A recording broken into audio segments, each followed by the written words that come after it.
नमस्कार साथियों, मैं हूं वैशाली और आप देख रहे हैं ट्रेंडिंग स्टोरी टुडे।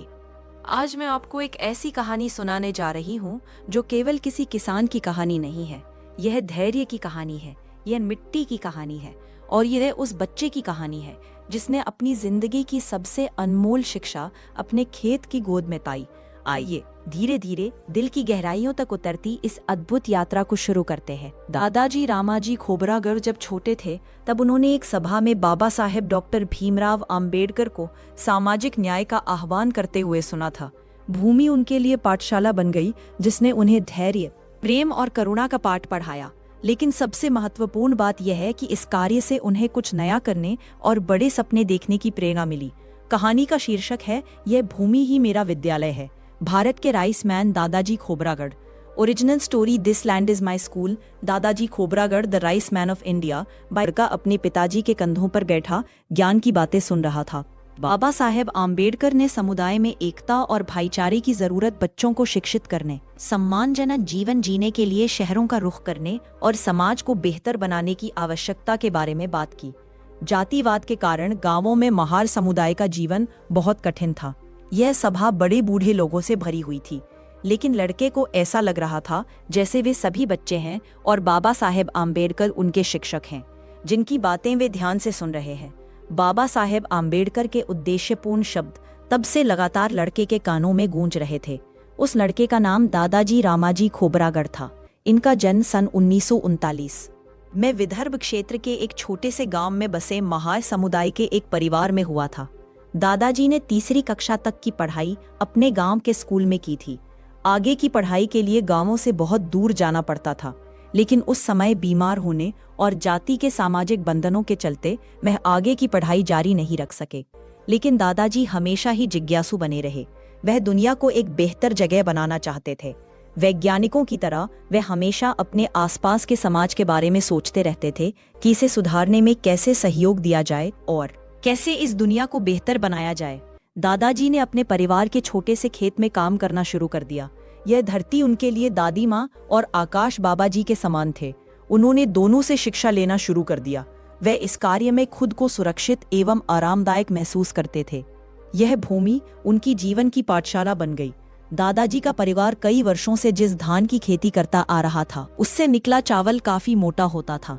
बहुत कम सुगंध वाले उस चावल की पैदावार भी कम थी। दादाजी यह देखना चाहते थे कि चावल की और भी बेहतर किस्में हो सकती हैं या नहीं।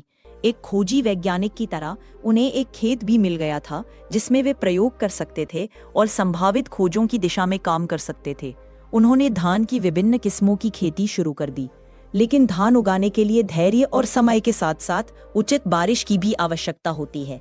एक बार जब फसल अंकुरित हो जाती है तब फसल की बारीकी से निगरानी करनी पड़ती है और कटाई के लिए तैयार होने तक उसकी सुरक्षा करनी होती है। दादाजी की पूरी दिनचर्या उनके खेतों के इर्द गिर्द गुजरती। वे सुबह जल्दी उठकर खेत पर जाते। दोपहर के भोजन के बाद का समय वे अपने खेत में ही बिताते। गर्मियों की रातों में जब वे अपने खेत में लेटे होते तब आकाश में टिमटिमाते नन्हे तारे उन्हें बहुत आकर्षित करते। तारों को देखकर उन्हें ऐसा महसूस होता जैसे उनके खेतों में उगी धान से निकले चावल के दाने हैं। उन्हें अपने खेत के आसपास के पेड़ पौधों, मिट्टी और वातावरण में बदलाव नजर आने लगा। उन्होंने पौधों से सीखा कि जीवन ताजगी भरा है। मौसम में आए बदलाव से उन्होंने सीखा कि जीवन में भी बदलाव आते रहते हैं।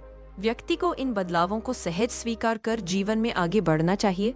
अपने खेत की मिट्टी से उन्होंने सीखा कि दुनिया को करुणा और प्रेम की जरूरत है। अपने खेत के ऊपर उड़ने वाले पक्षियों से उन्होंने सीखा कि दुनिया हमेशा से संगीतमयी है। उन्होंने वर्षों तक ऋतुओं, मौसम में हो रहे बदलाव और उर्वरकों के प्रभावों पर नजर रखी। उर्वरक यानी कि फर्टिलाइजर्स। सन 1990 में उन्हें धान के पौधों में कुछ असामान्य परिवर्तन दिखे। उनके बीज पीले थे और जैसे जैसे वे पकते गए, यह फसल अन्य की तुलना में लंबी और बेहतर दिखने लगी।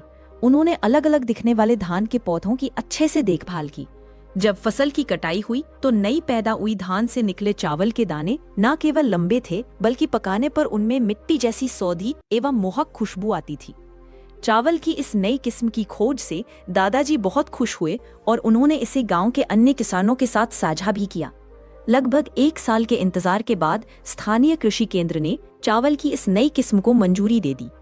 जब दादाजी से यह पूछा आया कि इस चावल का क्या नाम रखा जाए, तब उस वक्त उनके पास कोई जवाब नहीं था। आखिरकार उन्होंने इसका नाम उस कलाई घड़ी के नाम पर रखने का निर्णय लिया जो उस समय गांव में काफी लोकप्रिय थी। घड़ी पहनना शान की बात मानी जाती थी। कलाई घड़ी मतलब रिस्ट वॉच। और इस तरह दादाजी द्वारा खोजी गई धान की नई किस्म से निकले चावल का नाम पड़ा HMT चावल। दादाजी रामाजी खुबारागड़े ने धान की 8 और किस्मों की खोज की तथा अन्य किसानों के साथ उसे साझा किया। जैसे जैसे उन्होंने इसकी खेती करनी शुरू की, उनका मुनाफा बढ़ता गया। इस तरह पहली बार उनके घरों में खपरेल की छतें पड़ गई।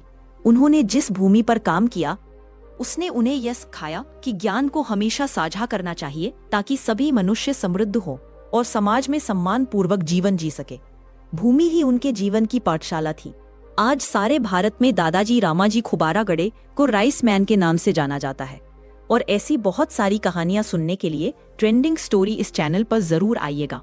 दोस्तों, यह थी आज की प्रेरणादायक कहानी। यह भूमि ही मेरा विद्यालय है, दादाजी खुबारागड़े। अगर आपको यह प्रस्तुति पसंद आई तो ट्रेंडिंग स्टोरी टुडे को लाइक करें, सब्सक्राइब करें और कमेंट में लिखें जय किसान या आपके